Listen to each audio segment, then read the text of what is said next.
guys, Josh2000 here, and I have another part of Comic Book Carnage.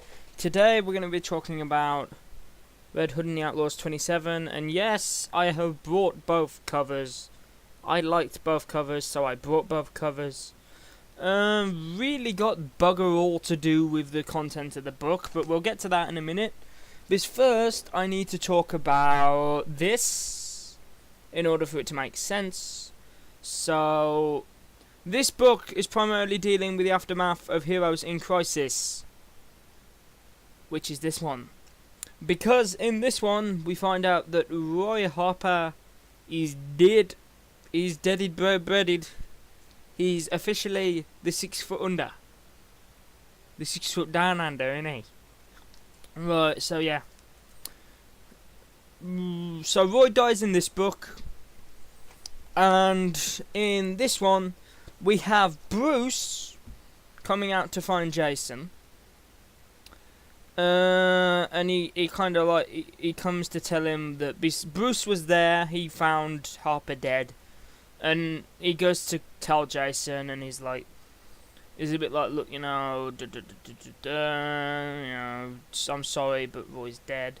And like, I kind of like how their first reaction is like, they kind of tense up at seeing each other, because Jason's in the middle of this fight in this diner, and Bruce just comes in, like, does like this 2-finger thing in his back, and the guy just, this big guy drops like a brick house, and like, they kind of freeze up, and there's kind of this moment where they tense up when they see each other, because they're kind of expecting each other, like, they're both expecting the other one to lunge at each other, like, and Jason's first response is, are you looking for a fight? You know, like, have you come here looking for a fight? Because if that's the case, I'm going to need a second. Like, this is picking himself back up, and, you know, because he's just took a monster of a hit from this big guy.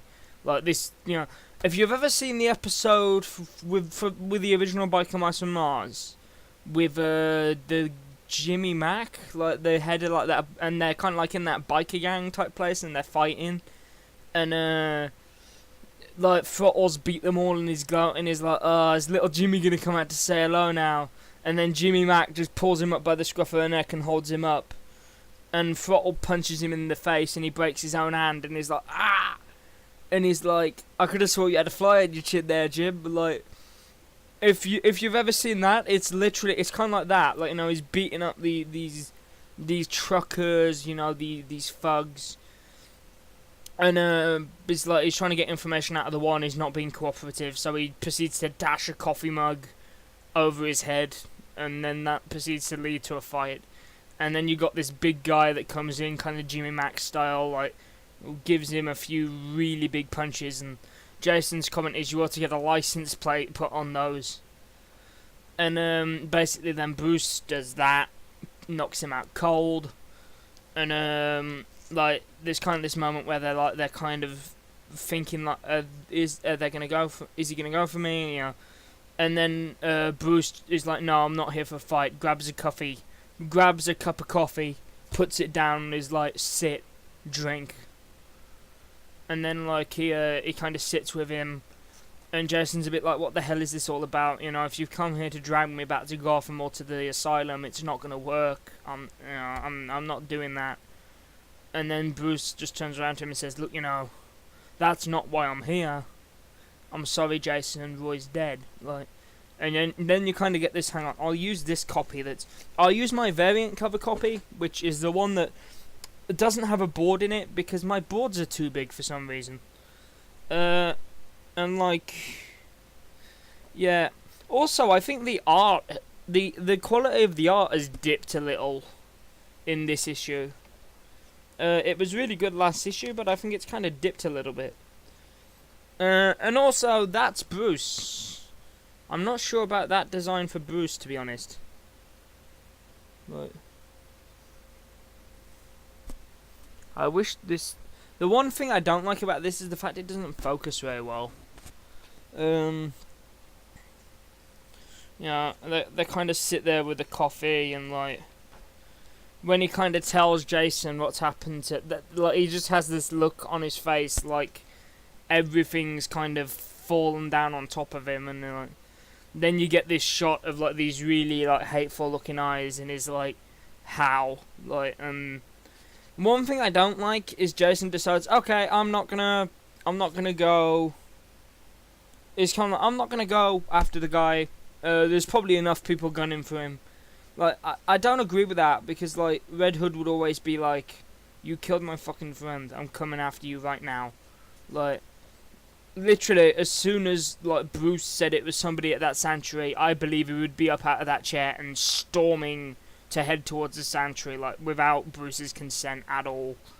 Like, you know, and I kind of don't like the fact they've somewhat mended things so quickly, because it literally, like, that bit ends with like them hugging and Bruce like going off in the car, like this Porsche. I don't like that, because it's kind of like I think they've mended things a little too quickly with him and Bruce. I think they should have stayed estranged for a little bit. I mean, like, hell, maybe even just have Bruce call him and tell him Roy's dead. And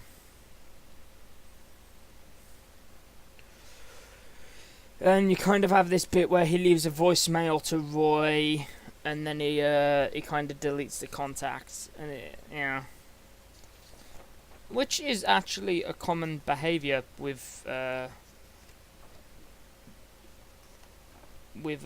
grief people.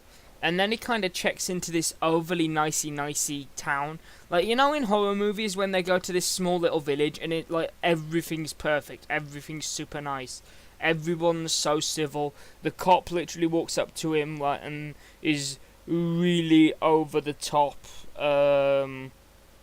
polite, you know, like everyone's been so helpful.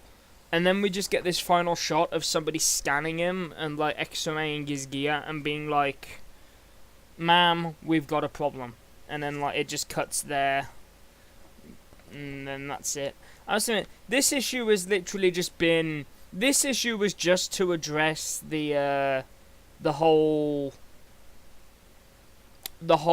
Heroes in Crisis thing, and to kind of, I don't know, maybe kind of address where Jason's coming from with it. To be honest, I'm not happy that they took the route of him not, I mean, if they wanted to do this really nicey village, have it where he goes to the area around Sanctuary trying to find the person responsible, and like he ends up coming into this village that's really overly nice, and then it turns out that actually there's something sinister going on here. Like, you know, do something like that.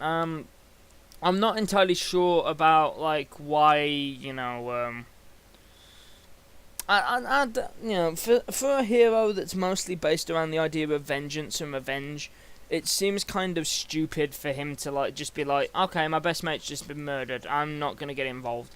Like, it just seems a little daft. But you know, it's okay, I get it. Ryder wants to try something a little different.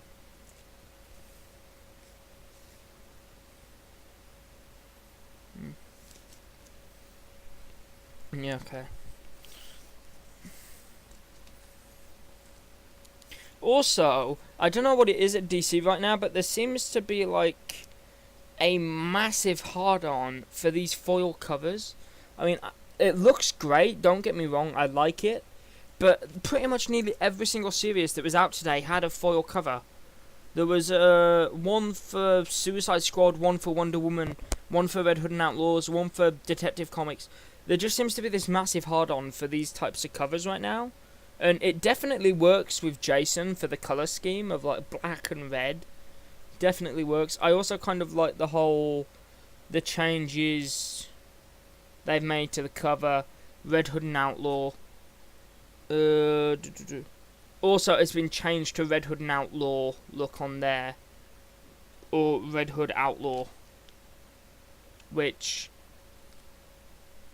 I kind of like. I mean, they could have just dropped the Outlaw completely and just gone to Red Hood. But, you know, it works, I guess. I also kind of like the fact that you've got the Bat family kind of like scratched out on the thing. It gives you a very clear idea of motives and stuff. And like I say, I think they fixed up the thing with Bruce a little bit too quickly. I mean, they were a little estranged. You know, you could tell there was a little bit like Bruce is kind of doing it out of obligation than he is like. I mean, he says, I don't hate you and stuff. I just think you need a right royal kick up the ass sometimes, but I got the vibe it's very much like he's doing it out of obligation because he was very blunt. Like, he didn't try and sugarcoat it at all, but, maybe that's because he realizes Jason isn't the kind of guy that would want somebody to sugarcoat for him. Like, just tell him how tell him how it is. But at the end of the day, the issue, I want to see what happens next issue, because this one was just kind of reaction to... This one was just kind of a reaction to Tom King's Heroes in Crisis.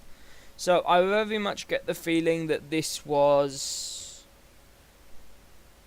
Tom King said Roy's gonna die in Heroes in Crisis. Lobdell's like, okay, we push back the plans one issue. This issue we're gonna kind of have him react to Roy's death, kind of like show like the bit more of the human side of the character, which is cool. Okay, I'm okay with that. I just wish that I think the art as well. The art dived a little bit inside. The quality of the art didn't seem quite as good. I don't know. Maybe that's just me. I don't know.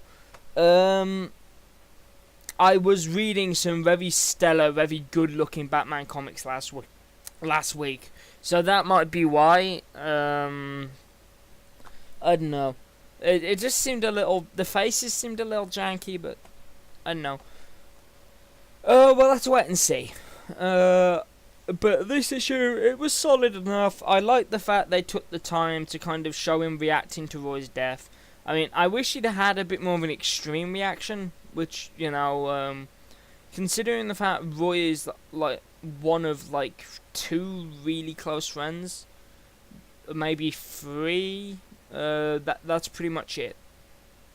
Like, that's pretty much the only really close friends Jason has.